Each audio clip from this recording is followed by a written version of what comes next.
Hello everybody. Today we're going to talk about how to build a product recommendation bot in Tidio. So, when you're using a chatbot platform that offers a product recommendation engine, it's usually easy to turn it on. For example, with Lyro, the product recommendation feature is an integral part of the system, so it's available automatically to Tidio users.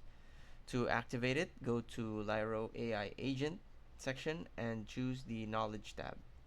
Click on the Data Sources and open the Products tab.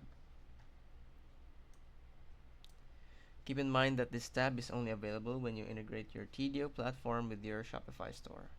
So once you switch both of the toggles on, you'll see the status of the products imported from your Shopify store. Once everything is enabled and you check that the information is up to date, Lyro will automatically start recommending products to your customers. That's it. Thanks for watching.